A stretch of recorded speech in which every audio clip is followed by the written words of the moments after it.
Дараагийн мэдээ. За өнөөдөр GCI-ийн Аз намхан далайн бүсийн баг хурал Улаанбаатар хотод эхэлж байна.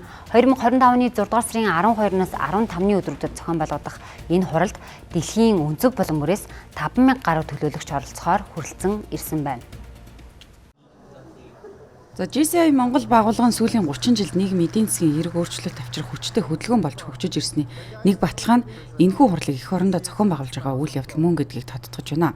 За энэ онцгой арга хэмжээнд GCI-ийн 110 жилийн ойтод давхцаж байгаа бөгөөд тогтвортой хөгжил, дижитал шинжилэл, бизнесийн түншлэл, соёлын солилцоо болон хувь хүний хөгжлийг хамарсан 140 гаруй арга хэмжээ сургалтыг зохион байгуулахаар төлөвлөгдөжээ. For this year's Asia Pacific Conference. Энэ удаагийн баг хурал нь хоёр зүйлээрээ онцлогтой болж байна. Нэг нь ногоон хөгжил, нөгөө нь ногоон инновац. Мөн ASPAC 2025 гэсэн ASPAC 2025 онд зориулж аппликейшн зохион бүтээж бүх хурал үйл ажиллагааны талаар мэдээлэлээ ил болгохоор ажиллаж байгаа. Энэ нь томоохон улсуудад туршлага болно хэмээн найдаж байна.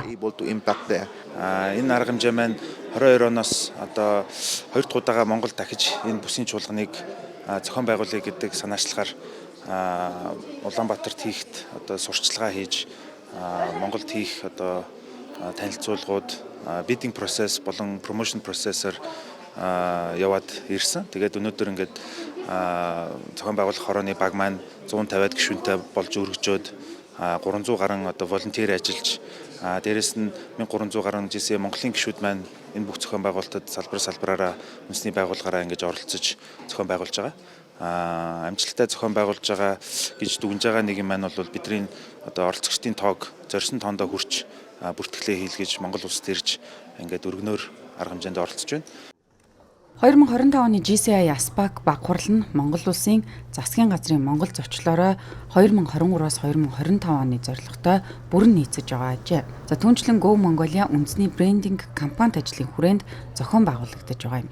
За хурлын хүрээнд дараах үр дүн гарах төлөвтэй гэдгийг тодтогч байна. За тухайлбал 70 хүртэлх орноос 5,000 орчим залуу манлайлагч, энтерпренер, иргэний нийгмийн төлөөлөгчид Монгол зочлоо. За нэг зочин дунджаар $2,000 зарцуулалт хийх бөгөөд өдөрт 2-оос 3 сая долларын орлого, нийт 16-аас 16 сая Америк долларын эдийн засгийн өргөөжийг Монголд бий болгоно гэсэн урьдчилсан тооцоог гаргаад байгаа юм а.